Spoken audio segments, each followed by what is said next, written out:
Good morning, guys. Let's get ready to science, all right? So let me try to help you guys a little bit more to make sure you understand what you're doing with your project. So what you're doing is you're modeling mitosis and meiosis so that you can compare the two. And then you're also going to read karyotypes, right?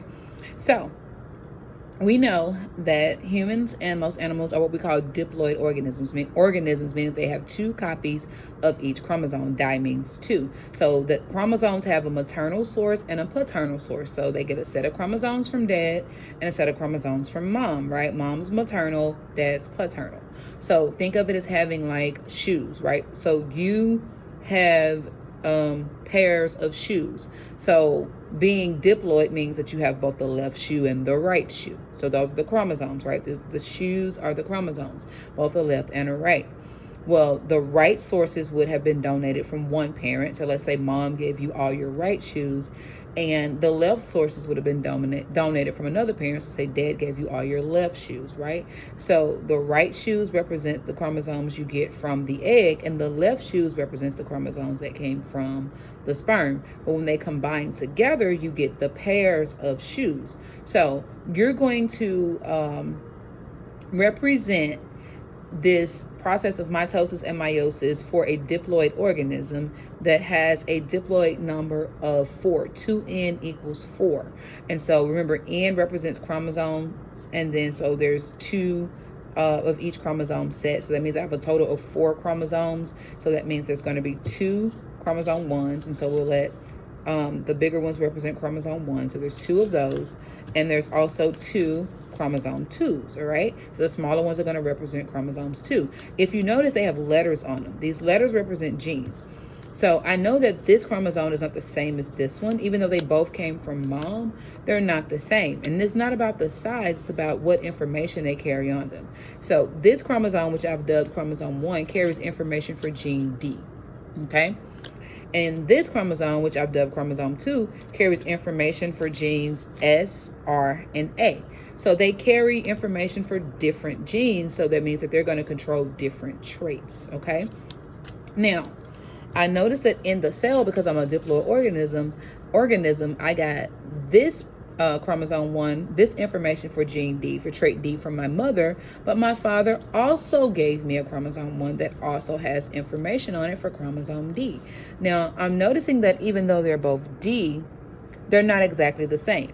All right, capital letters mean dominant, lowercase letters means recessive. So mom gave me a dominant piece of information for this trait, but my dad gave me a recessive piece of information for the trait.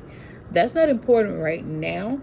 Right now, what we need to know is that because they carry information for the same traits, these are called homologs, or they're homologous chromosomes. Homo means same, so they're carrying information for the same trait.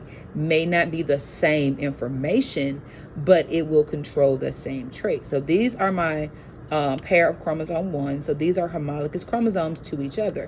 Now, if I look at my pair of chromosome 2s, I have a similar situation, right? The one from mom has the 3 genes on it, so it has an S, R, and an A. And the one from dad also has the 3 genes on it. Some of them are the same, but then some of them are different. Doesn't matter that the genes are not both dominant or both recessive. What matters is that the chromosomes carry information for the same types of traits. So this chromosome is homologous to this chromosome because they both carry information for genes S, R, and A. Now, so in my cell, prior to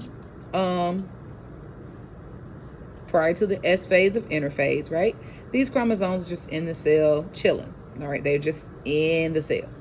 Now, when the cell receives a signal to start the cell cycle, these chromosomes, the cell will begin to grow, but then during the S phase of interphase, which is the longest part of the cell cycle, these chromosomes are going to do what we call replication. These chromosomes will duplicate because the DNA replicates. Remember, a chromosome is one strand of DNA wrapped around proteins. So the DNA replicates so that it can duplicate the chromosomes.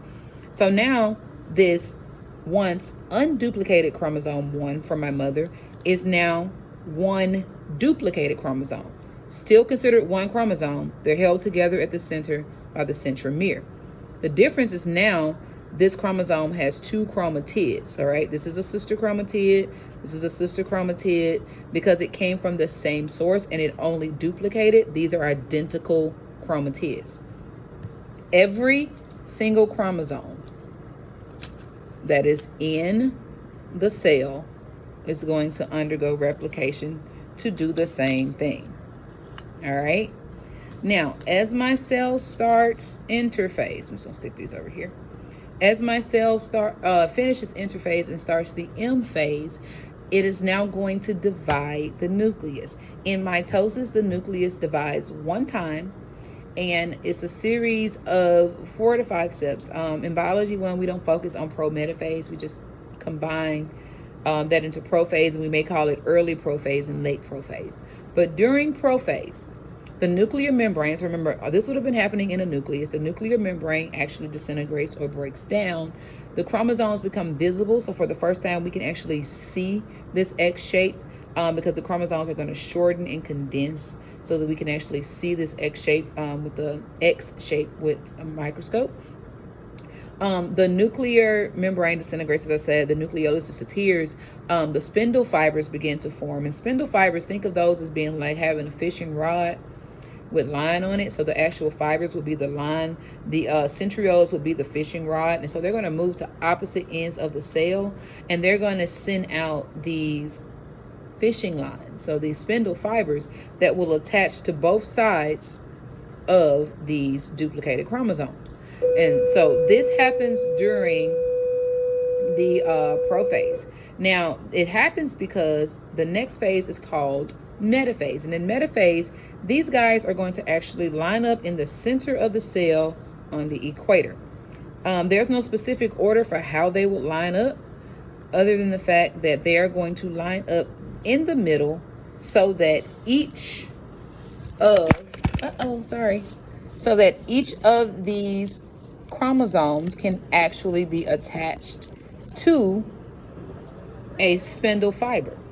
Because during anaphase, these are going to be separated from each other, okay? So anaphase means separate. So these sister chromatids, the centromere will be cleaved, and these sister chromatids are going to separate from each other. The cytoplasm will divide during cytokinesis, and you will have 2 cells with a set. Remember when we first started off, that first cell had the chromosome 1 from mom and the chromosome 1 from dad, and the chromosome 2 from mom and chromosome 2 from dad. So at the end, you're going to have 2 cells that have both of sets of information. That's how mitosis works. Now, meiosis is a little bit different. So everything I showed you in the beginning with interphase is going to be exactly the same. So you'll start off with, the chromosome 1 from mom with the chromosome 1 from dad, and you'll have the chromosome 2 from mom and the chromosome 2 from dad. And during the S phase of interphase, these guys are going to replicate, okay? So each one of these will make its exact copy, just like what happened in mitosis. The difference comes in the M phase. Meiosis will actually divide its nucleus twice. So there's going to be 2 nuclear divisions. It will never replicate the DNA again during meiosis, okay? There's only one DNA replication because there's only one interphase. When we start off, we still have these duplicated homologous chromosomes, but they're going to line up differently. They're going to start to form a formation called a tetrad in prophase 1. So remember, in the other prophase, they were just in the cell, no particular arrangement. Well, in prophase 1 of meiosis 1, they actually get side by side so that both of the chromosome 1s are next to each other and both sets of chromosome 2s are next to each other. And this has to happen so that crossing over can occur.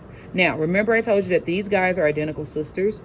Well, even though they're homologous, so this set is homologous to this set, they're not identical, right? Because these came from dad, these came from mom. So they're homologous to each other, so they line up side by side so that a process called crossing over can occur. And crossing over is necessary to create what's known as genetic diversity. So during prophase 1, they're going to line up in this formation. This formation is called a tetrad, so that crossing over can happen.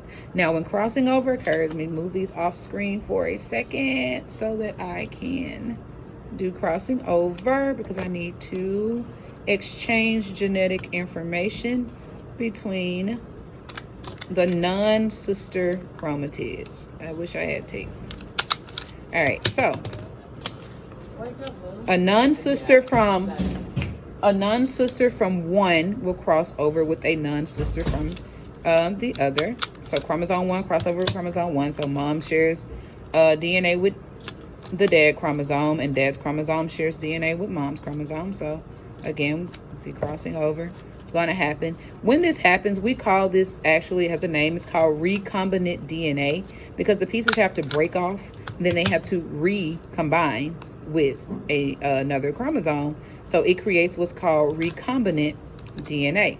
Now, crossing over can happen in many spaces, more than one time, but we'll just show it once because we're just trying to get the concept and not what's actually happening. But I don't want you to think that this only happens one time per chromosome. It can happen multiple times. There can be many points where crossing over occurs in chromosomes. And the purpose of this is to create what's called genetic diversity. All right, so that now no two sister chromatids are exactly the same. There's no more identical chromatids, right? So you can have it where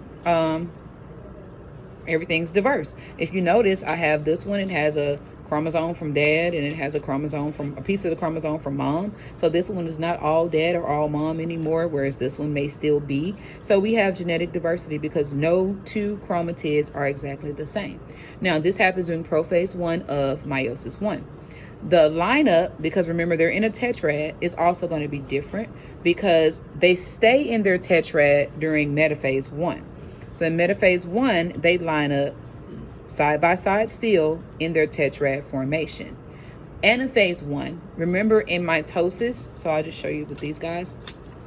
Remember, if this was mitosis, in anaphase, the sister chromatids separated. Well, that does not happen in anaphase 1. In anaphase 1, your homologous chromosomes separate from each other.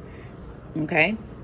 And so you're going to end up with two cells that's going to have a pair of chromosome 1s, a pair of chromosome 2s, so forth and so on at the end of meiosis 1.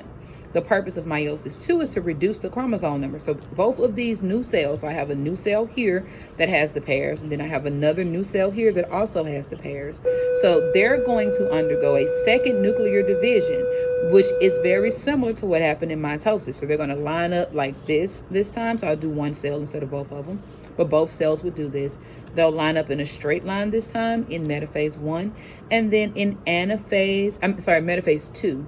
And then in anaphase 2, just like what happened in mitosis, where the sister chromatids actually separated from each other, the same thing is going to happen in anaphase 2, where the sister chromatids will separate.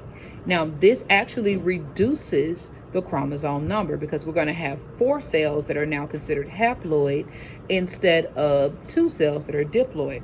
So my diploid cell would have a chromosome 1 from mom and a chromosome 1 from dad, whereas my haploid cell is only going to have 1 chromosome 1. So it may just be one that has a piece of both of them, or it may be one that is just one of them. Doesn't matter. The point is, this is diploid, this is haploid.